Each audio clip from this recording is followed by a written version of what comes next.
Olá pessoal, tudo bem? Espero que todos estejam bem. Então, continuando, né? No último vídeo eu falei que eu fiquei anos com dor de cabeça por causa do meu ex-padrasto, né? Que me agrediu, né? Várias vezes minha cabeça contra a parede. E eu tive que passar aí por esse processo de anos com dor de cabeça, né? Crises de dor de cabeça. Mas eu vou continuar o processo aqui, né? De como foi minha vida, né? Eu parei nos 10 anos no vídeo anterior, eu vou continuar. Então, eu comecei a vender revistas, foi muito libertador para mim, de certa forma, porque antes eu não tinha o meu dinheirinho, não tinha como fazer nada.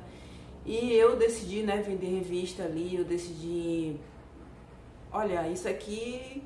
Independente de qualquer coisa, eu vou continuar estudando, vou continuar trabalhando para ter meu dinheiro. E foi muito bom para mim, né? Essa parte de os abusos continuarem, né? Essa parte da pessoa que sofreu abuso é bem delicado, porque a pessoa acha que é a única pessoa que está passando por isso na vida, tá? E acha também que não vai ter solução. Acha que aquilo ali vai ser eterno. E eu posso dizer para vocês aqui, hoje, né, como adulta, que nada é eterno. Nada. Nenhuma situação que você está passando hoje é eterno. Eu acredito que todo esse processo, né, mesmo que tenha sido muito doloroso, galera, foi doloroso demais. Quem já passou isso sabe. Quem já passou por violência física, quem já passou por violência sexual, quem já passou por qualquer tipo de violência emocional, psicológica, sabe que é doloroso demais. Sabe que a sua autoestima fica lá embaixo. A autoestima fica lá embaixo. É como se... Eu me sentia assim. Parece que eu não vou conseguir fazer nada. A sensação é essa. Parece que eu não vou conseguir fazer nada. Mas eu tive essa... brilhante ideia, não vou mentir para vocês, foi uma brilhante ideia de começar, né, a vender revista. E também assim, eu não sei, né, como é hoje. Hoje tem estágio menor aprendiz e tudo. Mas nesse tempo, né, não tinha isso. Então, para você ter seu dinheiro, era vendendo alguma coisa mesmo, né, fazendo ali seu dinheirinho, vendendo alguma coisa. E eu sinceramente achava que, olha, esse dinheiro que eu tô juntando, ele vai de alguma forma, não sei quando, ele vai me livrar de alguma situação lá na frente. E realmente foi assim que aconteceu, tá, galera? Porque teve uma vez, né, que quem assistiu o vídeo anterior vai entender. Ele foi afastado da igreja, né? Porque eu cheguei na igreja e falei o que acontecia, ele foi afastado da igreja. Ele passou num processo de ficar bebendo sem tomar banho e tudo. Então ele entrou num estado, sei lá, depressivo, vamos dizer assim. Então teve uma vez, né, que ele já tinha se recuperado, ele já estava ali, né. A igreja aceitou ele de volta. Enfim, eu volto a falar aqui, eu não tenho nada contra nenhum tipo de religião, tá? O que eu quero dizer aqui é que, foi o que eu falei no primeiro vídeo do canal. Ele estava se formando para ser pastor, e quando ele se tornou pastor, ele ficou pior ainda. Então, não é que eu tô falando da religião, tô falando dele, tá? E eu não posso deixar de falar que ele seguiu uma religião se eu tô falando dele. Eu tenho que falar, sim, que ele seguiu uma religião. E eu quero também enfatizar aqui que não importa se a pessoa é um pastor, é uma pastora, qualquer líder que você vê aí, não importa o que seja. A gente tem que parar para observar o que essas pessoas, como elas são quando ninguém tá vendo, sabe? Como é que essas pessoas se comportam quando elas estão em casa? Como é que essas pessoas se comportam quando elas estão no restaurante e tratam o garçom? Não é? Observe como é que essas pessoas são, porque tem uma galera que elas se camuflam muito bem, né? Até como eu falei aqui em relação ao garçom.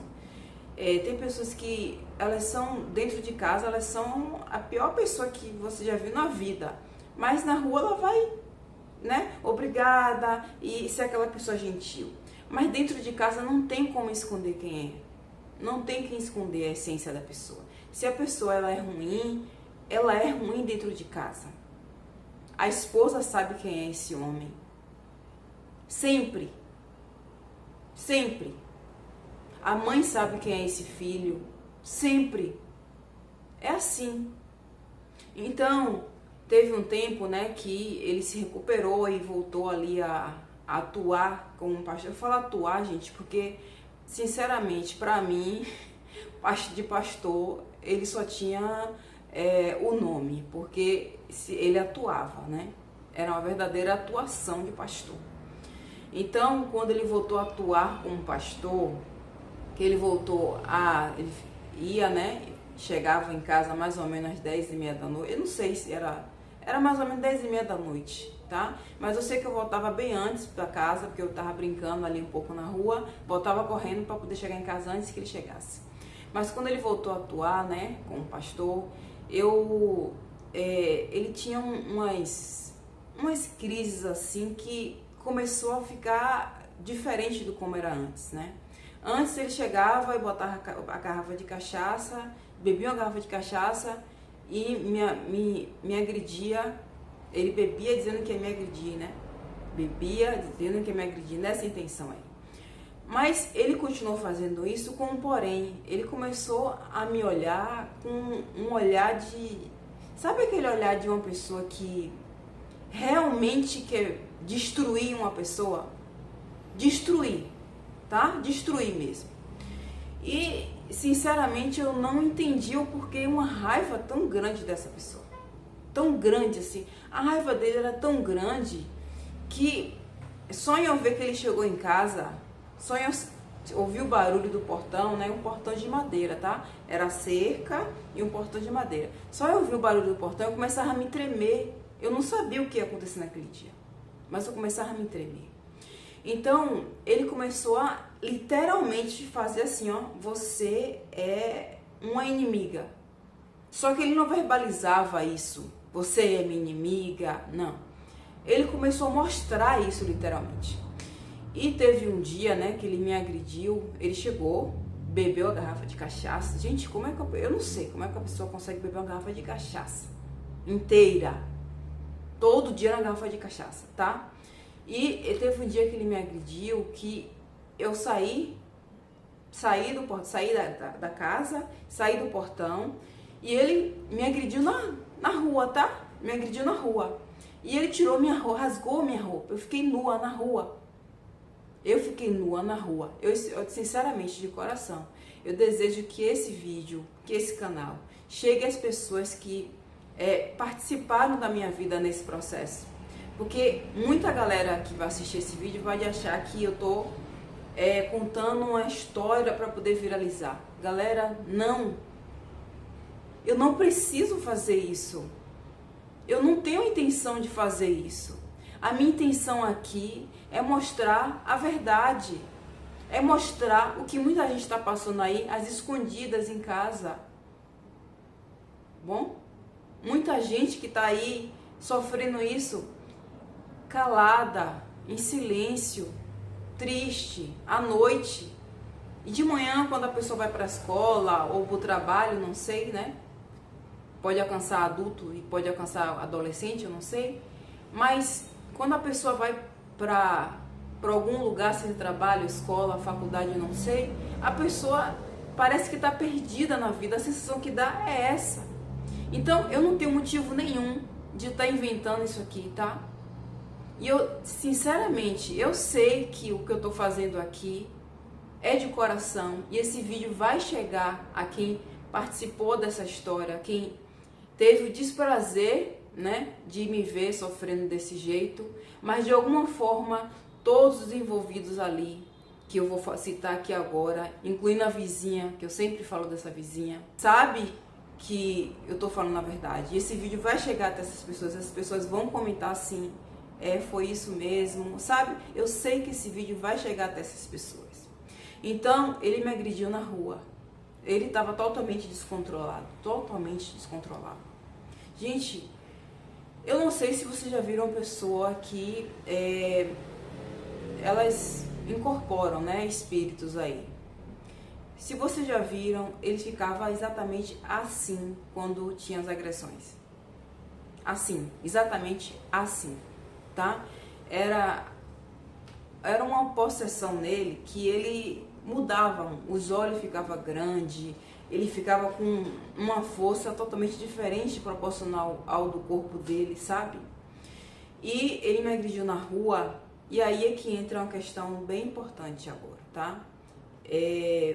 Teve uma galera, assim, que meio que se juntaram para poder... Se juntaram, a verdade é essa. Se juntaram para poder barrar aquilo ali.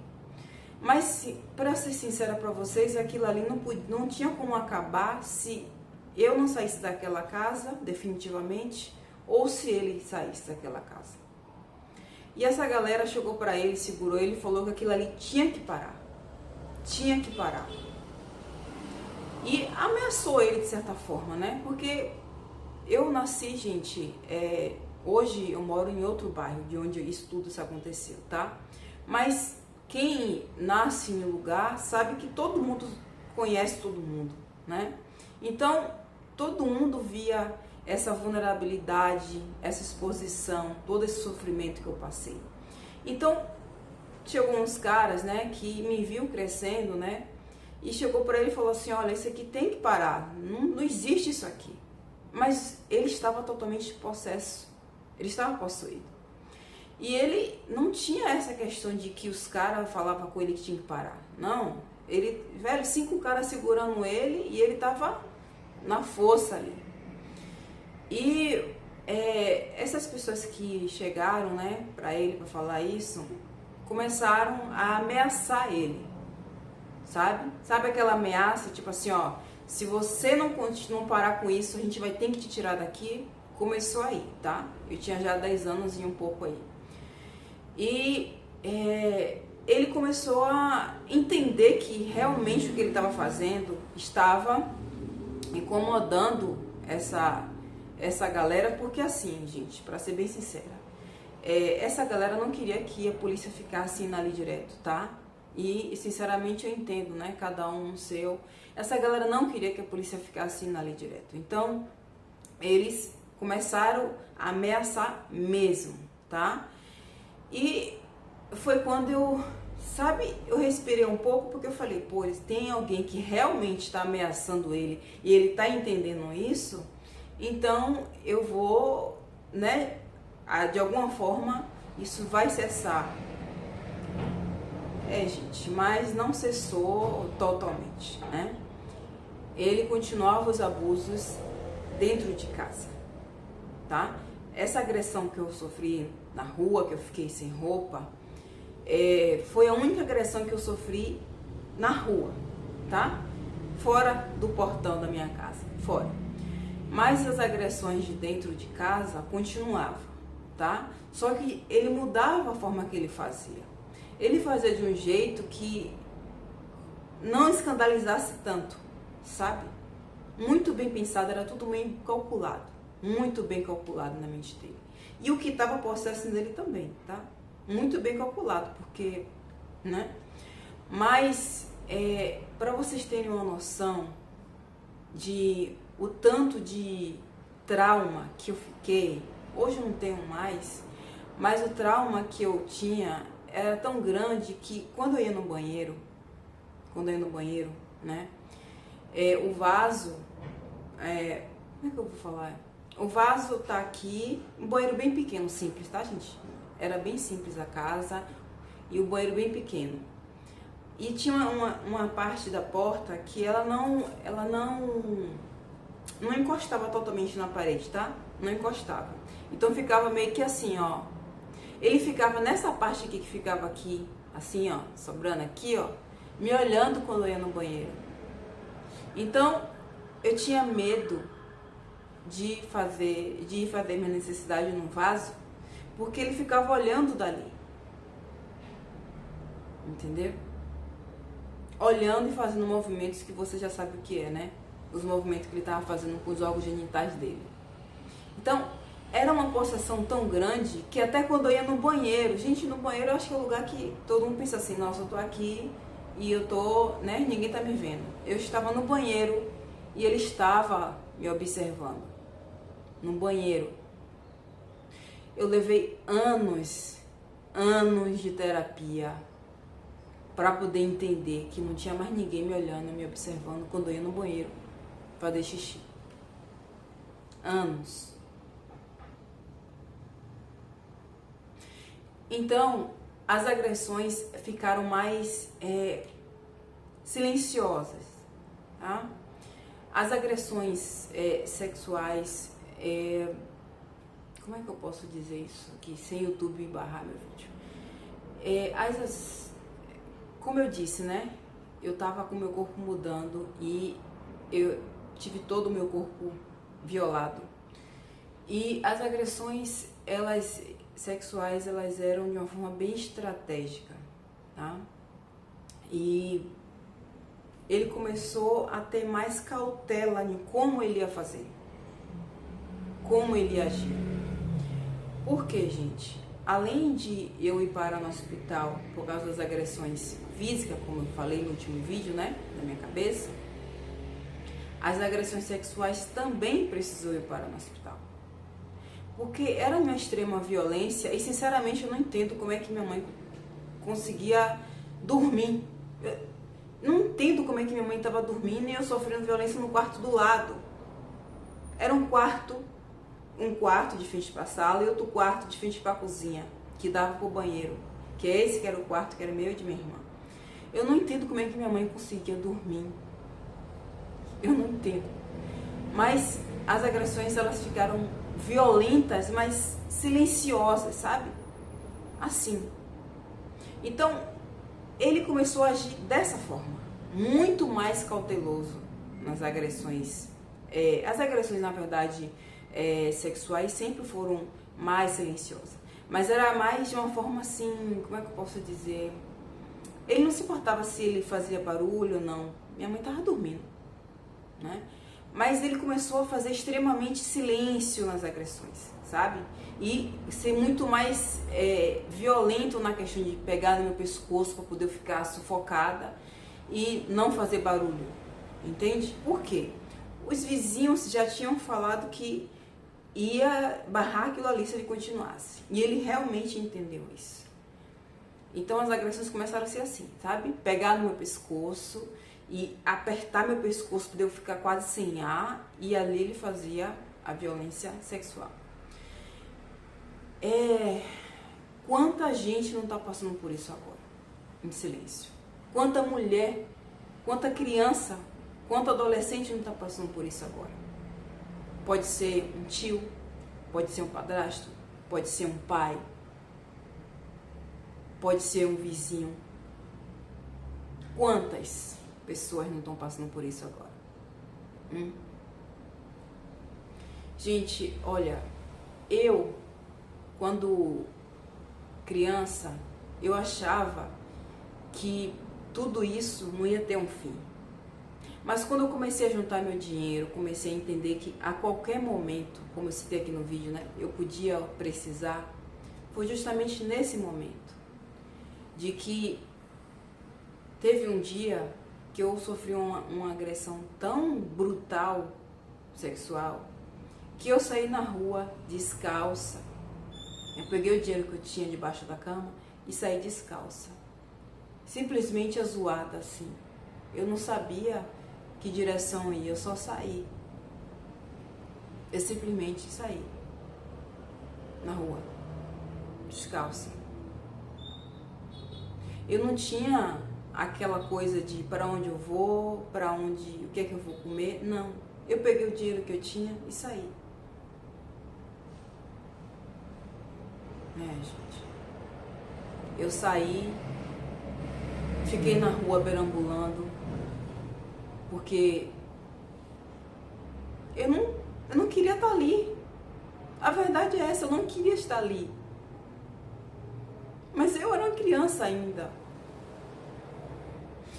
E o que eu quero dizer pra vocês é que nesse período que eu saí perambulando, as pessoas passavam por um lado e pro outro e parecia que eu tinha parado no tempo. Parecia que a minha mente tinha parado no tempo. Eu tinha parado no tempo. Porque realmente parece que a pessoa não vai sair daquilo ali. E eu comprei, né? Me alimentei porque eu tinha um dinheiro. Pouca coisa, tá, gente? Pouca coisa que eu juntei ali. Mas pra mim não importava se eu tava descalça, se eu tava toda descabelada. Não, pra mim não, sinceramente, pra mim não fazia mais sentido nada. Então, a mensagem de hoje é que eu quero que vocês entendam que observe as suas crianças, observe os seus adolescentes, observe, mulheres, a si mesma. Muitas vezes, o que você está passando, você acha que não tem fim. Mas eu, Débora, sou exemplo vivo aqui, ó. Eu precisei passar por tudo isso para chegar aqui e contar essa história para vocês. Eu sou exemplo vivo de que tem solução sim, tem um fim sim. E tem um aprendizado nisso tudo. Foi doloroso? Sim, e muito. Mesmo depois que acabou, continuou doendo. Até eu me curar. Mas o que eu quero dizer para vocês é que não desistam de vocês. Não desistam das suas crianças que estão aí gritando por socorro. Mesmo que ela não fale, ela está gritando por socorro. Observe um olhar, observe uma atitude, observe um gesto, ajude quem precisa. Eu sempre vou deixar aqui nos comentários e na descrição o número dos órgãos públicos que você pode ligar, de valorização à vida, de ajuda, para chegar uma ajuda de imediato ali. Eu sempre vou fazer isso. Na minha época não tinha essa questão de que, sabe? Nossa, hoje em dia tem lei para um bocado de coisa. E muitas, né? Muitas. A gente sabe que é mais delicadas as leis. Mas quando se fala de abuso sexual infantil, eu acredito que essa lei aí, se a pessoa ligar, eles vão sim, tá? Então, a mensagem é essa. Observe quem está aí do seu lado. Seja, você pode ser uma professora e tá aí observando um aluno triste, uma aluna triste. Observe. Observe você, mãe, que deixa aí o filho com o marido aí. Observe. E eu quero deixar bem claro que isso aqui não se resume para todos os homens. Mas tem alguns que realmente são assim. Então, eu quero que vocês entendam que vocês sempre serão o amor da sua vida. Você é o amor da sua vida. Isso é o mais importante de tudo. Você é o amor da sua vida, tá bom? Então, entendam isso. Você sempre merece o melhor. Sempre merece o melhor, tá? Você sempre merece o melhor. E nunca aceite menos. Nunca ache que a situação que você está passando hoje é o fim. Não é o fim. É o começo para você se tornar uma pessoa mais forte amanhã. Mesmo que doa, mesmo que tenha sofrimento, continue. Você é forte o suficiente. Tá bom? Então você é o amor de sua vida. Eu espero que esse vídeo chegue com a galera que realmente esteja precisando. Eu não faço questão nenhuma que esse vídeo chegue para quem não passou por esse tipo de situação ou que julga, né? Não que não passou por esse tipo de situação, mas pessoas que julguem. Eu não faço questão nenhuma que esse vídeo chegue para essas pessoas. Esse vídeo vai chegar para a pessoa que está precisando nesse momento ouvir tudo que eu disse aqui e entender que aí que você está passando agora, isso aí não é o fim. Não desista de você. Até o próximo vídeo.